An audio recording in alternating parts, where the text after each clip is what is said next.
NEET paper leak और दोबारा परीक्षा कराने की मांग को लेकर आज सुप्रीम कोर्ट में अहम सुनवाई होनी है।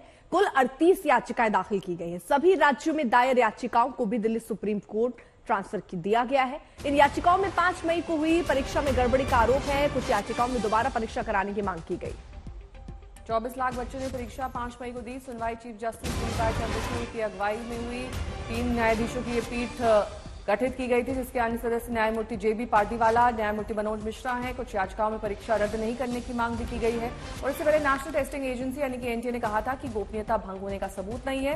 परीक्षा को रद्द करने का बेहद प्रतिकूल प्रभाव पड़ेगा, क्योंकि इससे लाखों ईमानदार बच्चों पर भी असर पड़ सकता है। 5 मई को नीट परीक्षा आयोजित की गई थी, जिसमें 571 शहरों के 4750 परीक्षा केंद्रों पर लगभग 24 लाख बच्चे शामिल हुए थे। संजय शर्मा हमारे साथ हमारे सहयोगी इस वक्त जुड़ चुके और जानकारी के साथ। संजय, कितनी देर में सुनवाई शुरू होने वाली है?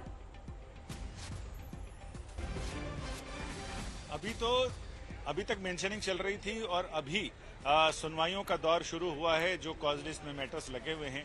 तो मुझे लग रहा है कि लगभग पौना से 1 घंटा लग जाएगा शायद सुनवाई इस मामले को वहां तक पहुंचने में। लेकिन कोर्ट के मामलों में कभी भी भविष्यवाणी करना बुद्धिमत्तापूर्ण नहीं होता है, क्योंकि कई बार ऐसा होता है कि 10 मैटर लगातार 5 मिनट में नक्की हो जाते हैं, उनमें डेट लग जाती है, वो टल जाते हैं।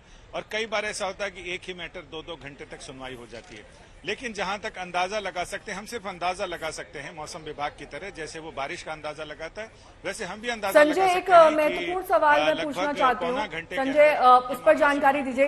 इस परीक्षा में कौन सी वो बातें हैं जिन पर आम सहमति तीनों जस्टिस के बीच में बनी है, और कौन सी वो बातें हैं जिस पर आम सहमति नहीं बन पाई है, या फिर कंसेंसस नहीं है, एक के विचार अलग हैं, 2 के विचार एक है? ऐसे कौन सी वो बातें? अभी तो सुनवाई शुरू नहीं हुई है। अभी हम कैसे बता सकते हैं कि कौन कौन से जजों की सहमति है, किस पर सहमति है।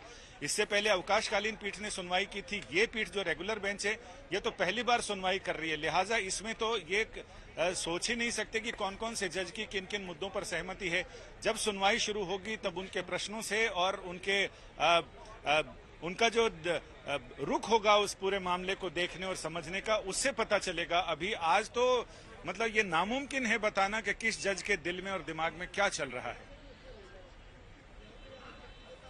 तो फिलहाल कुछ वक्त अभी लग सकता है, लेकिन अब सबकी नजरें कोर्ट की तरफ है। बहुत बहुत शुक्रिया संजय तमाम जानकारी के लिए।